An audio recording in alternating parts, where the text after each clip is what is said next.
What's up? Matt from Urchfab here. In today's video I'm going to be back working on the 1275 GTS Clubman, which one of you guys is going to win. I've been using this as my daily driver for the past week and thoroughly enjoying it, and took it to a little car show where it went down really well. Ticket sales are going well, there's still plenty left if you want to get in on it. If you didn't see part 1 where I replaced and repainted the front panel, you can click here to check that out. So in today's video, I'm going to be carrying on with some repair and service work to make sure that this thing is safe and reliable for the winner. Had someone in the last video say it looked like it had oversills on it, which it definitely doesn't. So as far as I can tell, it's all original underneath. You look at these bits, you can see it's never had a floor pan put in. There's no joins anywhere. They obviously drive on a lot of gravel roads, so it shows you how dry it is, because this is stripped. This is like stripped back to bare metal, and it hasn't rusted. So yeah, this is all going to get painted with something to protect it. All original up in here. This is the beauty of getting a classic car from a dry climate. If this was an English car, it probably would have had 3 sets of floor pans by now, be covered in MOT style welding patches. So I started off with servicing the carbs, and you need to make sure that these are equally balanced because there's a pair of them.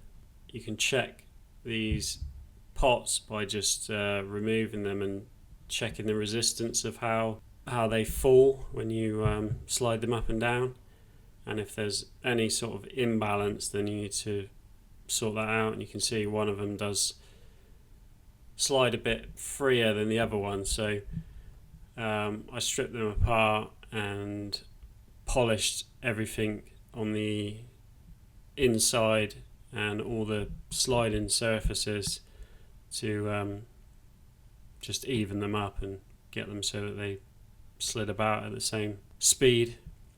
And there you can see all the polished finished one, and it did work pretty well to even everything out.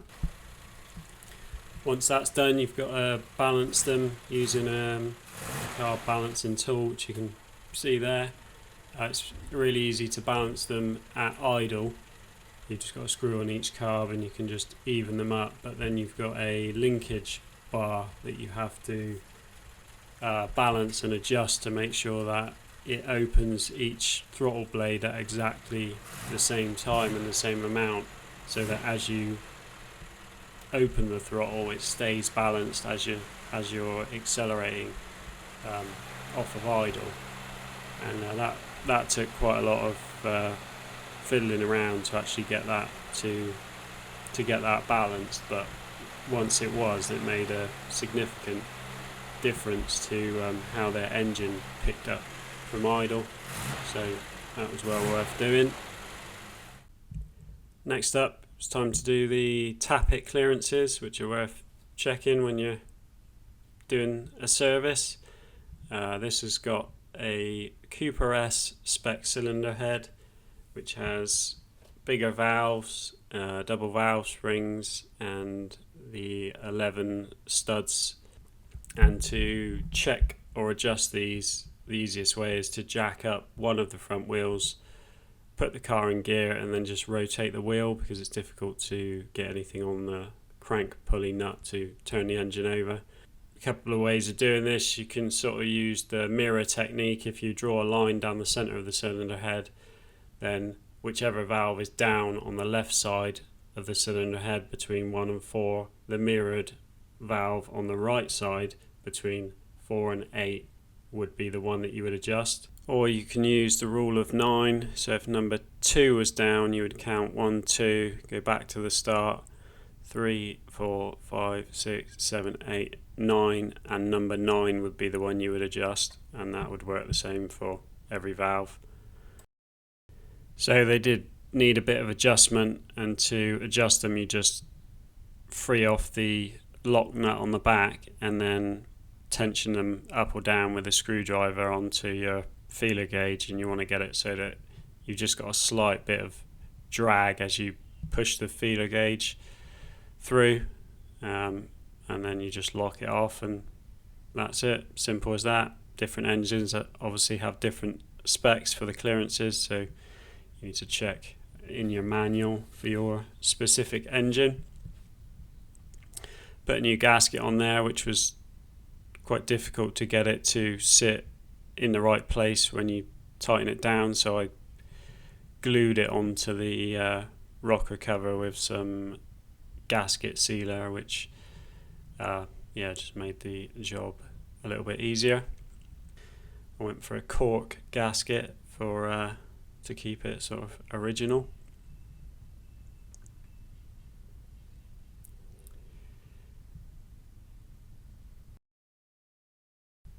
And that's that bit sorted.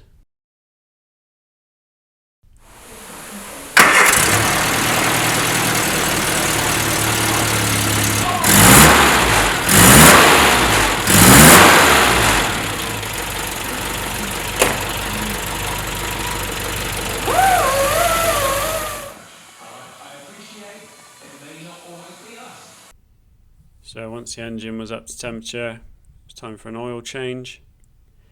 You can see the oil filter on these engines is in a different place to a normal A series, and that's because this block is cast in South Africa, and they changed the design of the way the oil runs around the engine, and I'm not sure why, but that was just the way they did it. And then this is some mini spares branded 2050 mini specific oil.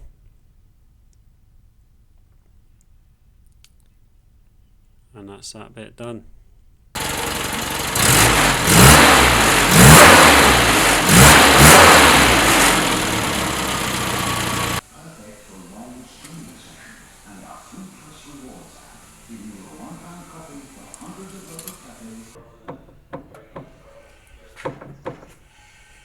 Onto the suspension. You can see we've got quite a lot of play in the ball joints. All the ball joints were knackered. There was most of the bushes on the front were very deteriorated, so I just decided to pretty much replace everything on the front.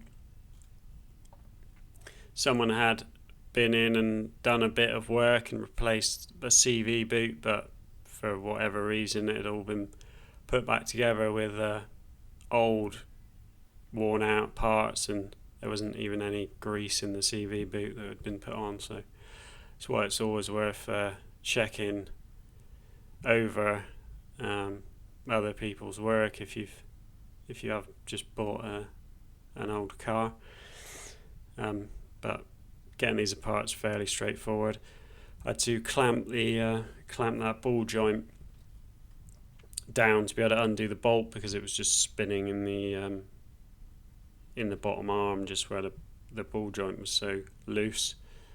But once you've got all this apart, the easiest way is to just do it all on the bench. You can see that's the state of what some of the bushes look like. Right, so just in the process of the disgusting job of sorting out the CV boots. Someone had put one new CV boot on it, and looks like it's had a CV joint on this side, and then put it all back together with knackered ball joints and essentially loads of stuff that needed replacing. So yeah, anyway, got all new ball joints to go on. These have to be set with shims in them to get the right tension.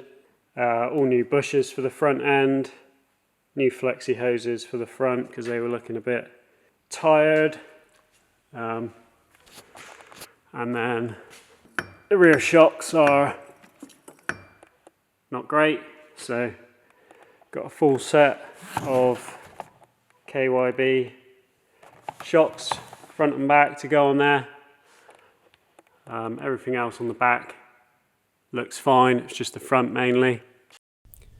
So this is the ball joint kit that you get from Mini Spares, and you can sort of re-shim these to take the slack out of them. They're serviceable, but for what they cost, I just decided to replace all of them rather than faffing around trying to re-shim them. I've found that when you do re-shim them, they can feel a bit notchy.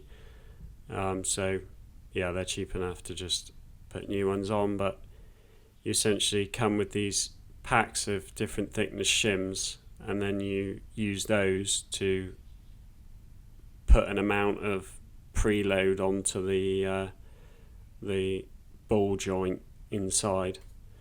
So it's just a case of assembling it with different size shims and then getting the tension where you want it, which can be a bit of a faff.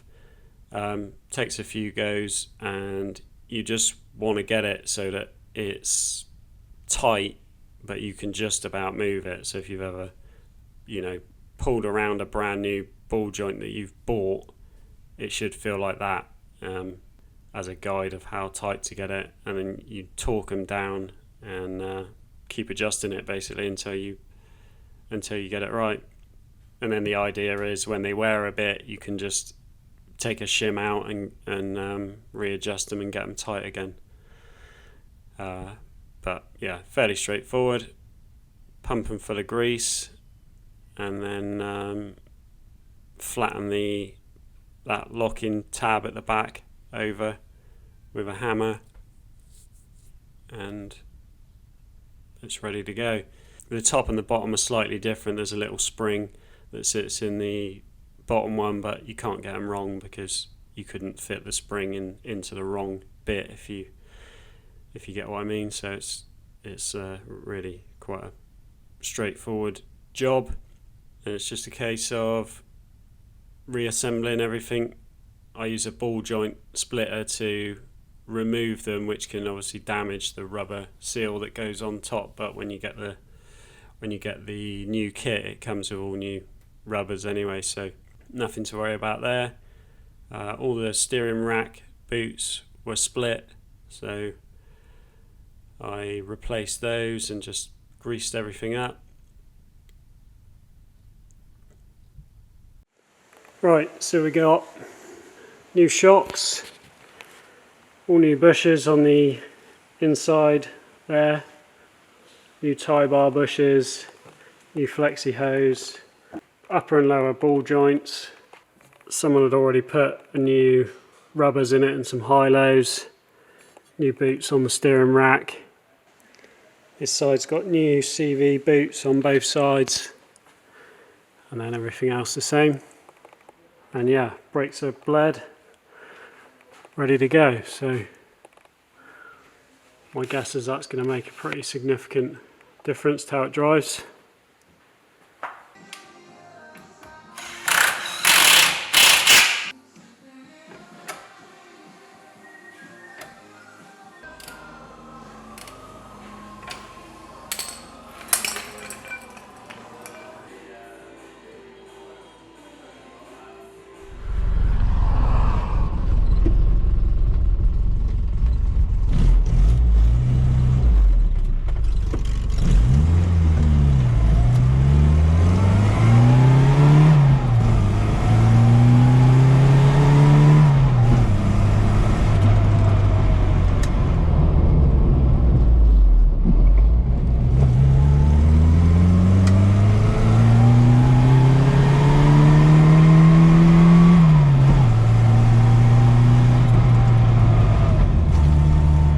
So it's night and day different, feels so much tighter, feels really good. Not surprising given how hanging everything was on the front end. The engine's running really nicely. It's got good torque, like from low RPM, pulls really well. That's fourth gear. You can drop right down to about below 30 miles an hour. It still pulls in fourth gear. The only thing that sort of lets the drive down a little bit is the gear shift. It's quite sloppy, so I'm going to rebuild the all the shifter mechanism, get that so it's nice and tight.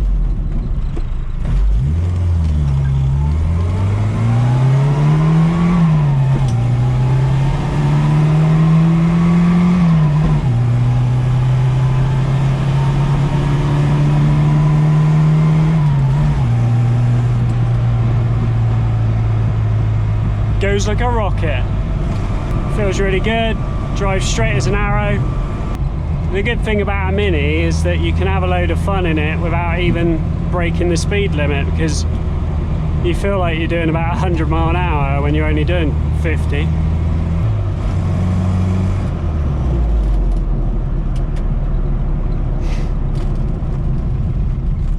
Brakes are actually not bad at all for an old Mini.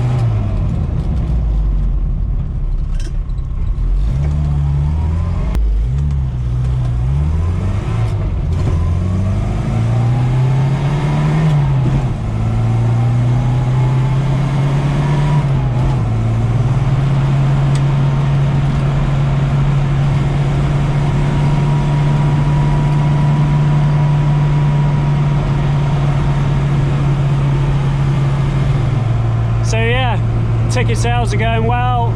There's still loads of tickets left if you want to get in on it, and you could be smoking around in this little gem.